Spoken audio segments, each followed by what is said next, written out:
if you watched my last episode interviewing Jennifer Zeng, a Chinese Falungong practitioner, heartbroken story from inside China, and we could not even finish her entire story.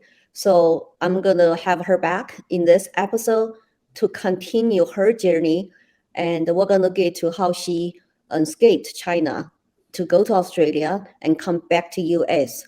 And can you imagine what kind of journey that will be, and how much more harassment and threats and she will get by just being a peaceful, practitioner in Falun Gong. You already heard it's good for her health and everybody was peaceful. But just remember the true color of CCP. It doesn't matter. They say people who are at the grassroots level practice a religion, a meditation, whatever you call it, peacefully. If you have huge numbers, even bigger than the Communist Party members, you are doomed to be a threat to their power and control. And the worst, just unbelievable, the crime they committed to force organ harvesting, to kill people in order to use their organs. That just unbelievable. So we're going to welcome back Jennifer Zeng. Hi, Jennifer. Thank you. I know it's not that easy to dig into your painful memories. I did that many times with my childhood memories, but compared with you, so it's just like I cannot imagine. So I'm grateful you can dig into memories and tell us the true stories. And your stories need to be told. And you are speaking not just for yourself. You are speaking for all the peaceful practitioners who are still in China and no voice and censored and threatened or locked up in the political prisons, we call dark prisons. So we have to speak for them. That's how I feel. We got to speak for those voiceless people. So you talk about you were in the prison, you were doing labor camps, and you were tortured and you were tested, and people lined up to get the medical records rating. And I want to know, near the end of your 1 year in prison, what happened? How did you get a chance to escape? Yes, everybody would assume I would be released after I serve my 1 year, whatever sentence you call it. But the story was not like that. As I told in my last episode, or in your last episode, the police said the only purpose for us to be sent there is to get us reformed. So everybody has to be reformed after you can be released. Even if you serve your 1 year sentence, if you are still not reformed, which means you still say, I will not give up Falun Gong, I still believe in truth, compassion, and forbearance, then you will consider to have not been reformed. So your sentence will be extended. They will give you another 3 year, 5 year, whatever year they like. So it was not a simple story of do your hard job, serve your sentence, and get released. For ordinary prisoners, for non-Falun Gong practitioners, yes, that's their story.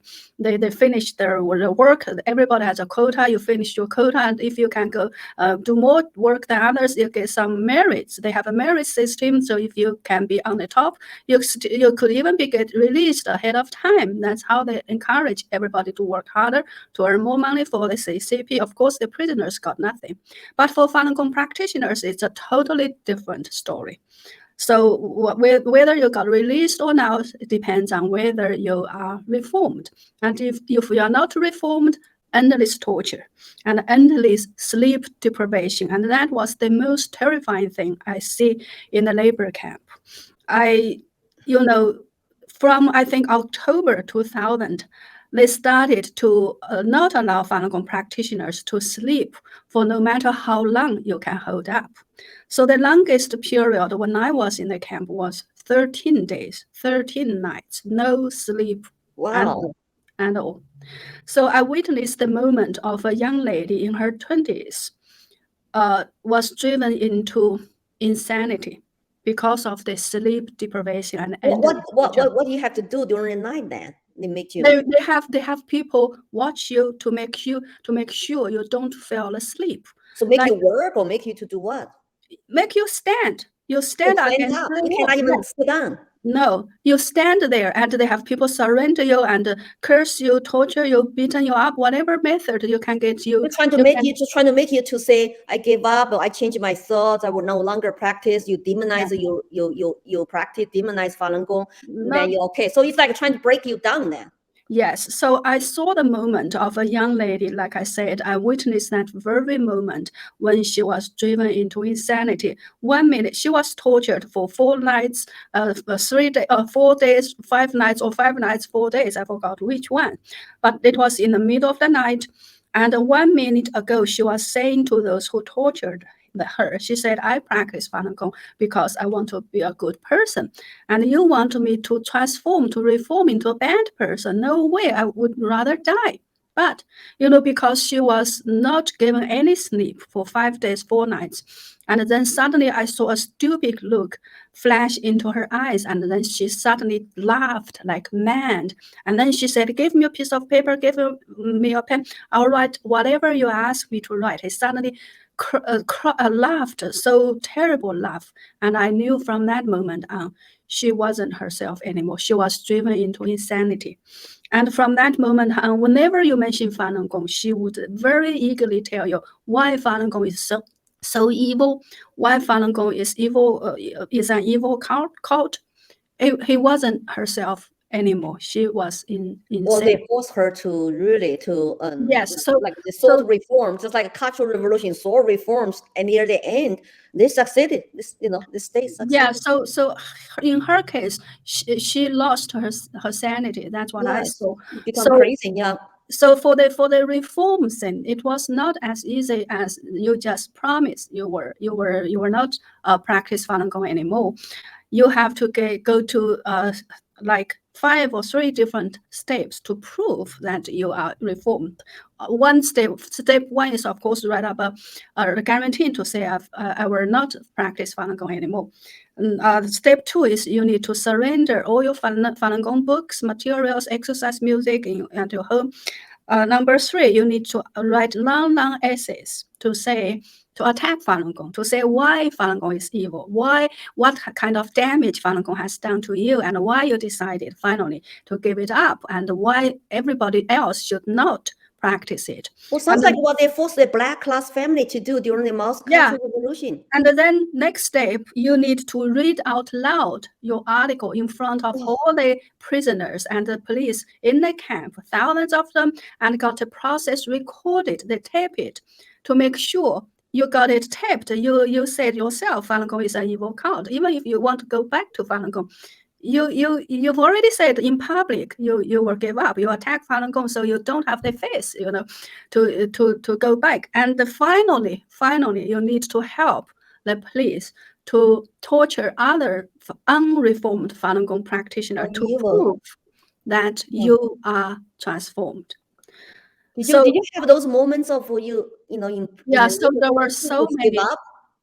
Yeah, so there were so many moments. I feel like I couldn't withstand all this pressure.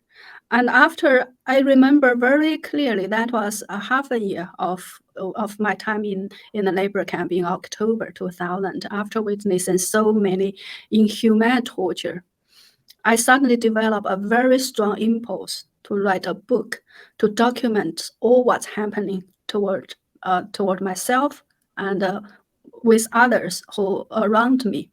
I thought it was far worse than the Nazi concentration camp, and it's far worse than the persecution of the Christians, because they only kill your physical life. They don't rape your soul. They don't rape your mind.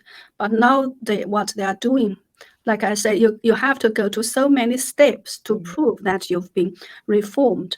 So after I developed this strong impulse, I couldn't press it down.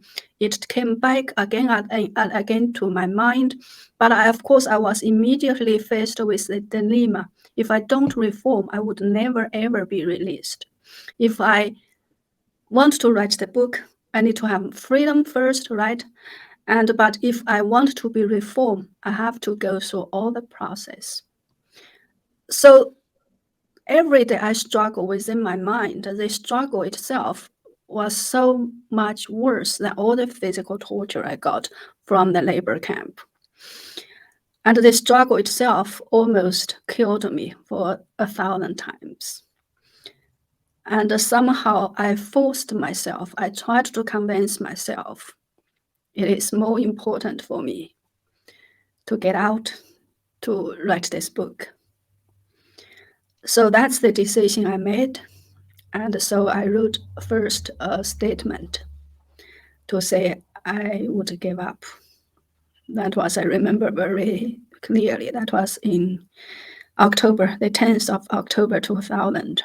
And from that until the time when I was actually released, there were another 6 months of struggle. Every day I had to make peace with myself. Every day when they asked me to do something I didn't want to do, I need to, on the one hand, try to convince them that I did have really transformed, but on the other side, I don't want to say anything.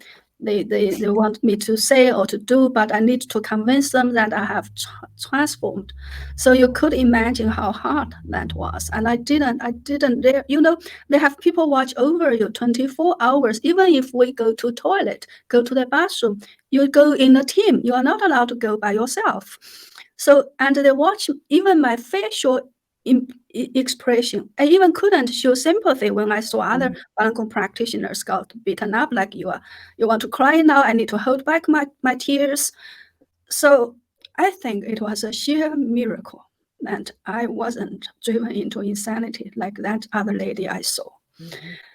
So I think it's too hard to me to tell in detail all the process I had to went through to get released. But I do strongly recommend everybody to go read my book. I did write all the process in my book. So I somehow felt this kind of evil has never happened in human history, where they not only kill you physically, they kill you spiritually, and they rape your soul, they rape your mind, and they force you to do things like with a happy face against all your conscience.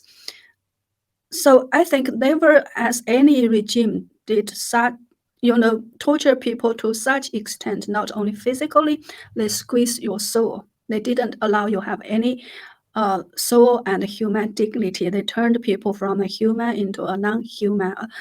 There were many times I feel like after my soul was taken out, I feel like a walking corpse. I was an empty shell without my soul, without my free will, and I have to pretend to be who they want me to be get out. So that's why my Chinese publisher said to me, your book was written with your life.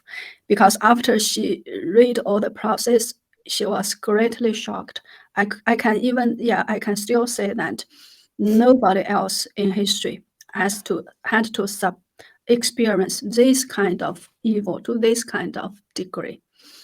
So did you write your book after you get out of prison? Yes. And you publish it in both languages in China?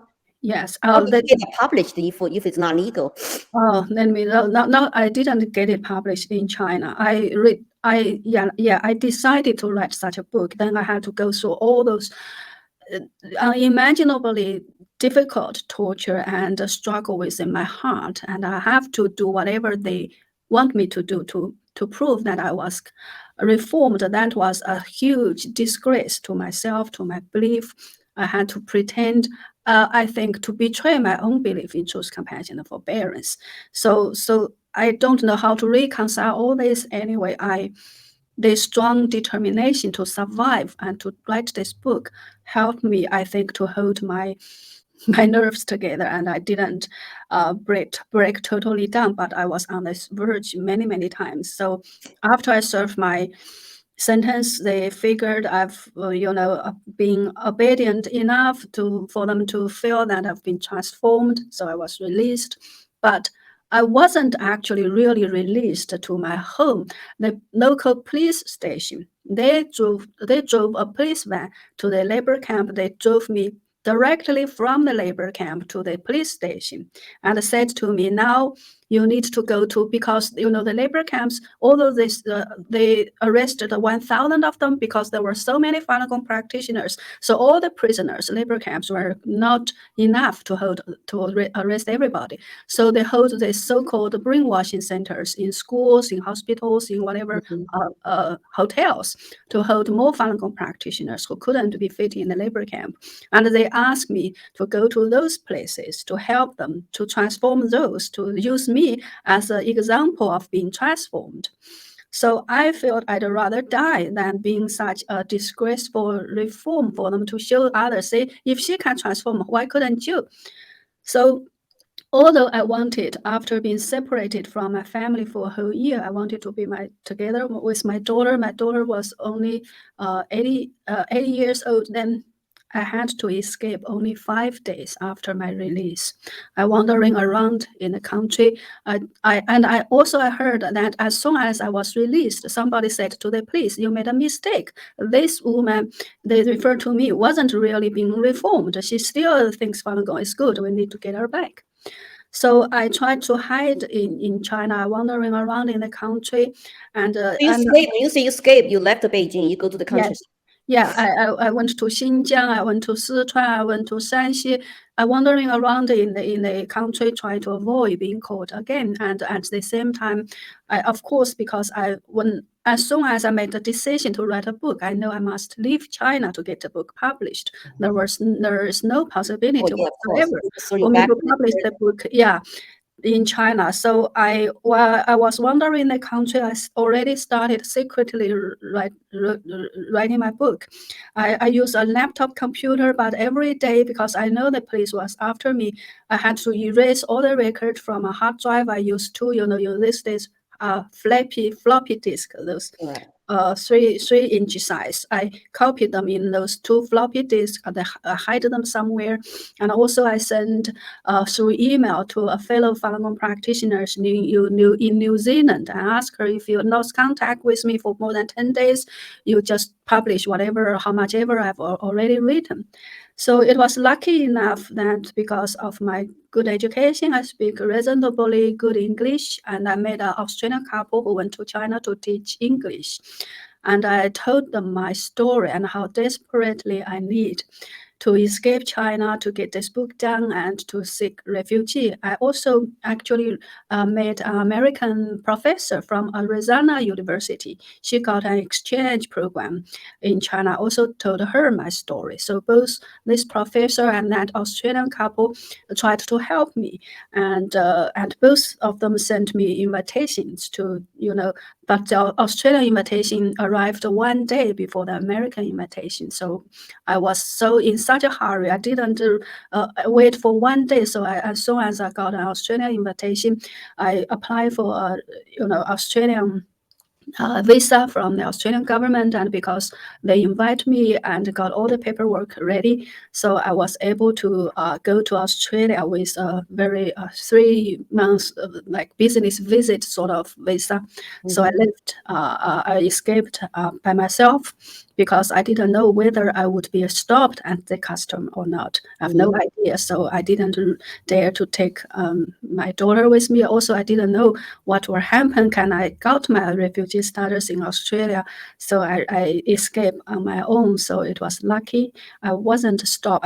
I think that was because it was still very early stage of the persecution, and they didn't expect that I would escape, and they haven't had the database of the labor camp personnel connected with the customer data. Maybe nowadays with the big data era, it's not possible. So that was still 2001. That was 2001. Yeah. Yes. So I was lucky enough to be able to escape to Australia. So I sought asylum in Australia. I knew the CCP gave a lot of pressure to Australian government. So I had to wait for 2 years to get my refugee status, and then after 1 year, I applied for my family to join me in Australia after I got my refugee status. So of course I already got half my book written before I live in China. So before I went to China, again, I erased all the record in my laptop. I sent the book to my own email address. That's how after I arrived in Australia, I downloaded the book from my own email box and I continue write it. And I was lucky enough to be able to find both a Chinese language publisher and an English language publisher. So the Chinese version was published in Taiwan in 2005.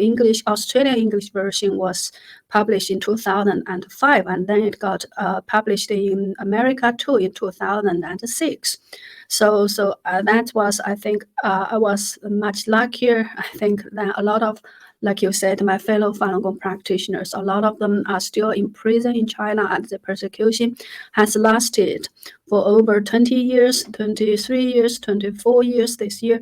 So it's still going on, and we don't know how many people have already been killed for their organs. If they kill 100,000 a year, 20 years, that was over 2 million. So it is a very reasonable estimation. So some organization has did very thorough investigation. They calculate how many hospitals in China who have the qualification to do transplant, how many beds they have, how many doctors they have. So they connect all the numbers. So they give out this kind of estimation. So that's why I think this we can call it largest scale human rights violation is still happening in China. So I think everybody really needs to stand up and stop this atrocity against humanity. I once said, if we can't help stop this CCP from killing people for their organs, I think we are no longer qualified to call ourselves human beings, because human beings don't kill other human beings alive to take their organs. So did any international human rights groups reach out to you? And after your book published, when did you start to have your podcast? And so now, I mean, you had a very strong will to survive, to suffer through this whole process in order to coming out, to tell your stories, to tell the truth. And I guess I assume you have been continued to work on that since you arrived in Australia. I just wonder if any politicians, government, human rights groups reach out to you, interview you, and work with you. Yes, I think the first story about me published I arrived in Australia in September 2001, and I got my first story published in Sydney Morning Herald in December. And since then, there were from time to time media interviews with me, and human rights organizations. Like I think in the early days, it's Amnesty International and some other human rights organizations. And also, after I finished writing my book, I work for the Chinese edition of the Epoch Times. As a journalist, because I realized the overwhelming propaganda campaign against Falungong has poisoned so many people, and I realized Chinese people, either inside or outside of China, don't have a independent Chinese language newspaper that is not controlled or influenced by the CCP, that can have an independent voice. That I think a group of overseas Chinese people, I think they started the Epoch Times in America, and then other countries also have the branches. So I worked for the Chinese edition of the Epoch Times in Australia after I finished my book. So from then on, I've been always working in the media industry. I also work for the Newtown Dynasty television, and at the same time, I also do a lot of speeches. I tell my stories to more people. And in 2010, I think there was a producer who turned my story into a documentary film called Free China, The Courage to Believe. So that documentary won a lot of international awards. So I got invited to Sweden Parliament, the U.S. Parliament, the European Parliament to go give speeches to tell my story. So that happened for a while, and we got a lot of film screenings in many different countries, like European countries, Taiwan. and many cities in America too. That was I think the film was released in 2013, and in the meantime, I continued to work in the media industry. And after the pandemic, because everybody was working at home, so I started my own channel, like what you said, Inconvenient Truths by Jennifer Zeng. The first series of program I do is the timeline of the CCP's cover-up of the COVID, because we have experienced the cover-up of the CCP of the SARS pandemic in 2003. So I knew very well that they would cover it up, and I was afraid it would affect the entire world before many other people realized that. So I started tweeting about the pandemic, the coronavirus issue on day one, when it just started in Wuhan city, and when nobody else has realized how big this issue would be. So I started tweeting in English about the pandemic situation in China, the cover-up in China. So from then on, yes, I gained a lot of following on Twitter, on Facebook, on YouTube. So that's what I'm. So let me go back. You were in Australia, but you later got a green card to come to the United States, 2011. Yeah. And so during the pandemic, you start to focus on your podcast, your YouTube channel on exposing China, the cover up on COVID and what happened inside China. And now today, so your podcast, The Inconvenient Truth, it was the focus of to expose CCP. So that means there are lots of probably people in China, or even like maybe indirectly involved, with the Falungong, and they have to protect themselves. You probably have those people have still trying to get the truth out by supplying, those videos and audios. I mean, like, how did you get them? And like, were they like threatened, or they just use a VPN? So some way to bypass the firewall to put those on internet. That's how you got information.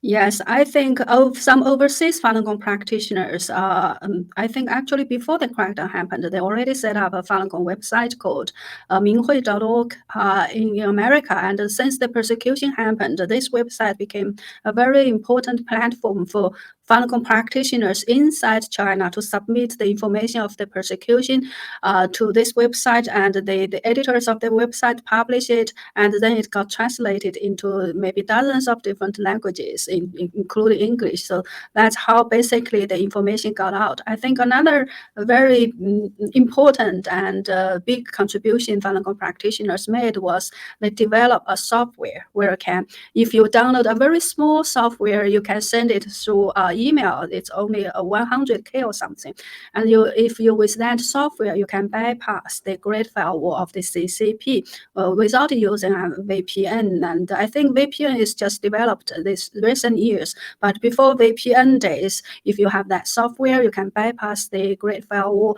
And many Falun Gong practitioners and non-Falun Gong practitioners in China, they are using the software to, we call it, jump over the Great Firewall. Yeah, right. That's smart. Yes, to free information overseas China, and that is, I think, very important. Now, I think more and more Chinese netizens learn how to jump over it. Because I watched some of you reporting, you are going way beyond just expose the Falun Gong practitioners' persecution stories. Now, like, lots of people supply the information through this software to expose, and basically from inside China. What is the real China? What are the real people sufferings? What is real, things that the Chinese government is doing to their own people, because they control all sorts of media, internet. It's, blocked, and I mean, like a Twitter, Facebook, and YouTube, all are banned. And of course, WeChat. I mean, I go sometimes everything you post on there. Then when you go back, there's like, oh, it's all gone. You cannot say. So censorship is just rampant. So now with this, everybody is like using this way to get information out. So now people in the world outside of China can know the truth, what's really happening inside China. From the, like, for example, 3 years zero COVID lockdowns, and to now the gray hair, the protest, the white paper protest, the laying down movement. So that's how we get to know all those truths. And because our media don't cover those, and we don't trust CCP, state media, then they purchased lots of Chinese newspaper in the United States. Yes. And And what's most shocking to me, I saw this video and I went to like Xfinity for you type international language channels. All Chinese language channels are pro-CCP channels. And the NTD, like you said, the Epoch Times Chinese language channel is not on there. So Yeah. the censorship through CCP infiltration of American society is here. And it's continued to indoctrinate, brainwash the Chinese American communities. That's why it's so sad you hear the Chinese Americans still say Falungong is evil religion and it's called whatever. It's like repeat the CCP narratives because they're here. They dominated the Chinese communities with their. Many Chinese people are still reading WeChat. They got all the information from WeChat. They don't watch other things. So although they are physically here, they still got the information from the CCP. The CCP is still controlling and feeding them whatever they want to feel. So it's very sad. Like they can control all the Chinese people became so reliant, they so relied on the WeChat because everybody is communicating through WeChat. If you don't have an account, you can't communicate with each other. So everybody was forced to use this WeChat. But through this WeChat, when all your communications, like you said, is monitored, and if you say anything the CCP doesn't like, it got deleted, or your account got deleted altogether. And the other thing is all the information on the WeChat are provided by the CCP. So they created a false world for you. So sometimes people say you are like living in a paralyzed universe. The universe the CCP created for you. So they're all their different kind of channels, platforms, software, and they make it so funny, so attractive, a lot of interesting stuff there. So you are in America, but you are watching, their channel all the time. So there's no difference. Like you're still. They have CCTV to watch. They have Chinese newspapers pro-China to read. And then you have a WeChat and in censorship, WeChat feeding information to brainwash you. And then you have a TikTok to brainwash the Americans, 150 million Americans on there with lots of use. And with the algorithm, with censorship, they can actually choose and pick what the information they want you to know. Also, what the videos are allowed in American by TikTok, but what the information they want to promote on China's, TikTok video. So they have lots of control. So I feel because we have immunity, we know their true colors. We know that even though we live in America, but actually we are surrounded by CCP and their sympathizers, corroborators, and supporters in America, to actually censor us, like Facebook. Shadow bans me so bad. My information cannot get out, and Twitter is better now after Elon Musk. So what do you think about this? Some people, they don't support banning of TikTok, and some people even suggest, and even look at WeChat, maybe WeChat needs to be banned. It's totally dominate the Chinese language software on our iPhone every day. What do you think the U.S. government should do about this? I think U.S. government should first of all really see through the CCP for what it is and its agenda. Whatever it says, whatever it does, its agenda is to plant its red flag in all over the world. That's their communist dream written in their communist manifesto. So the CCP has always regarded the U.S. and the free world as its number one enemy. So everything it does, it treats you as an enemy. They design things, they design their tactic as your enemy. And if you are too naive to not see through this, you are deceived by whatever beautiful words they put on the surface, or you are too naive to think they are benign, they are not heartless. Then it's like sometimes we Chinese said, you got sold, but you are still counting bills and bill notes for them. So I think we should not be that naive. We should recognize the real danger of the CCP. The threat is real. Already so many people killed by the COVID, right?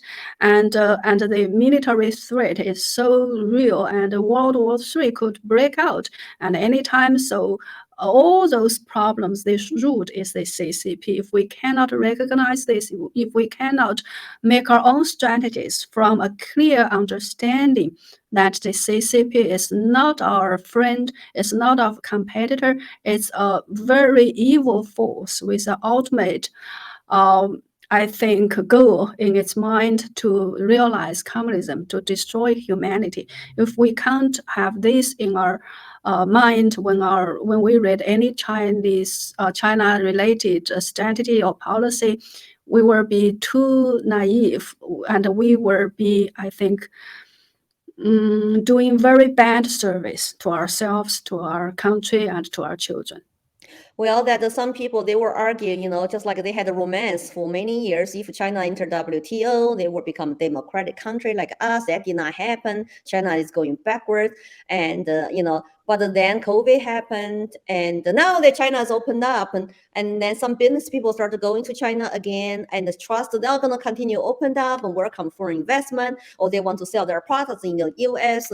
It's like we will continue to depend on China for the supply chains and believe them. They don't realize in China, there are no truly private companies.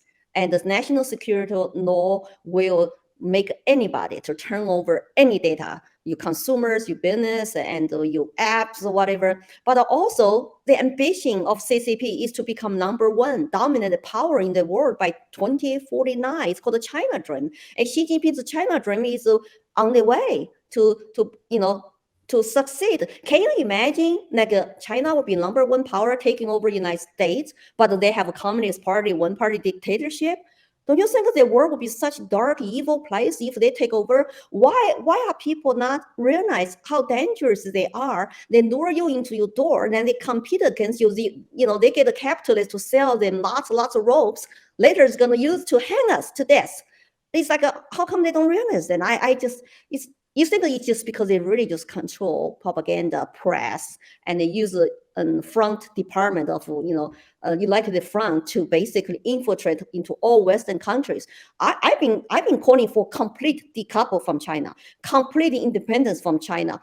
If we don't want to fight China later in the war, the time is now to don't rely on them, to weaken them where timing is good, because China economy is weak right now after there's COVID 3 years, right?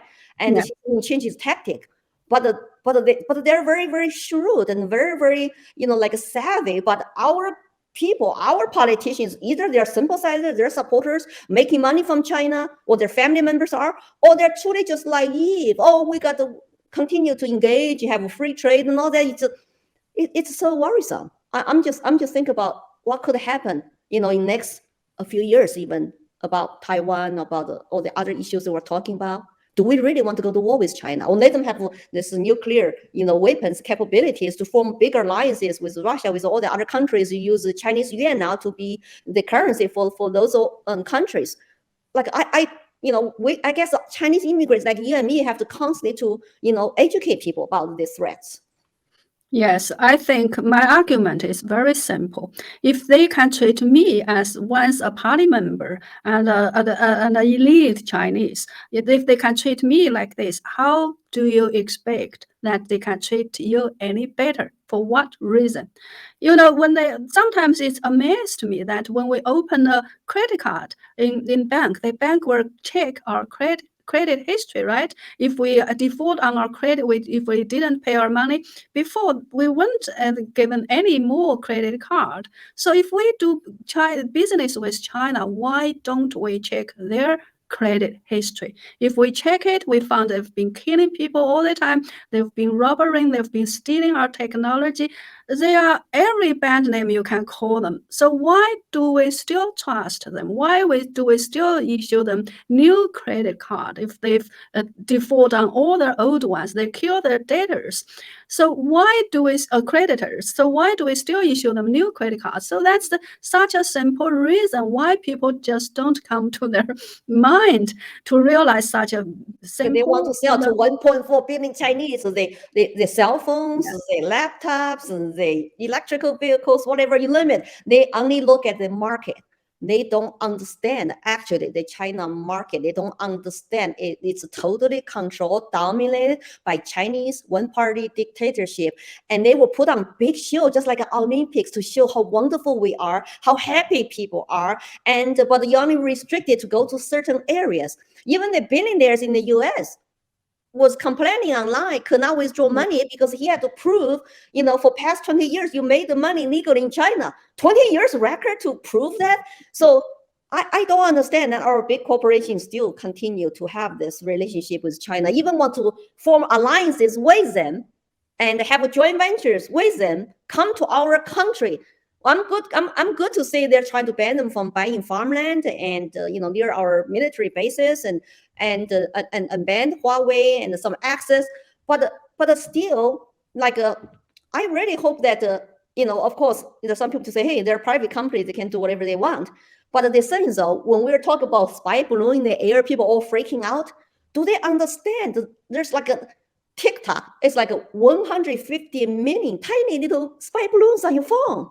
And WeChat, another millions Chinese here, 6 million Chinese have that.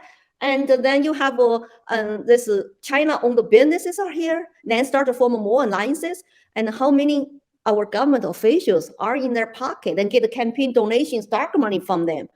It's so worrisome. I always tell people, I'm not worried about CCP. They're in China.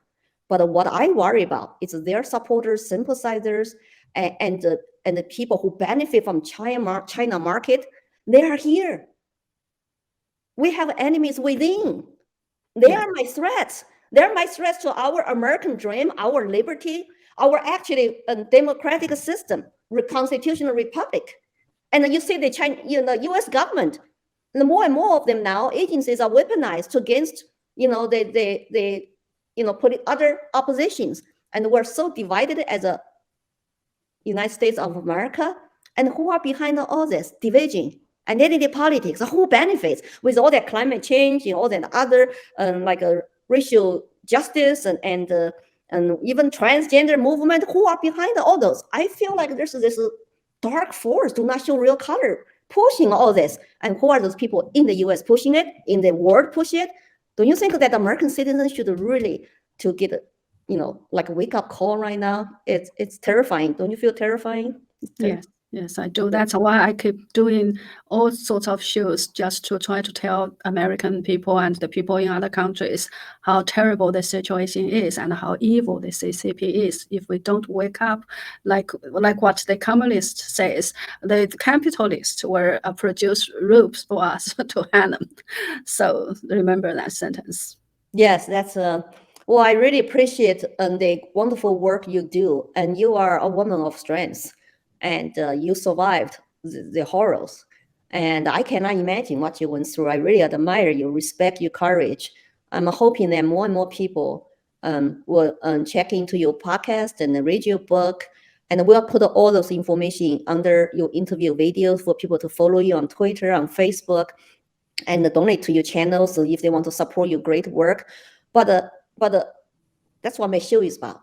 Immigrants like us, we see the writing on the wall. We are terrified, and we need to come out now to wake up our citizens to defend the United States. We cannot lose America. If we lose United States, America, we have nowhere to go. Yeah, we have no place to go. Yes. So thank you so much, Jennifer, for coming. I really appreciate it. You stay well and you stay healthy, and we'll be in touch. And so I'm going to conclude today's interview.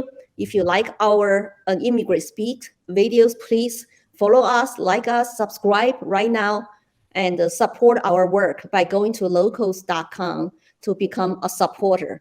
And since I am being shadow banned on Facebook, and so I'm hoping that each of you will share our videos, interviews like Jennifer's, wide and far, and we will keep speaking the truth. And America is home, and we got to all stand up and fight for our American dream. Bye.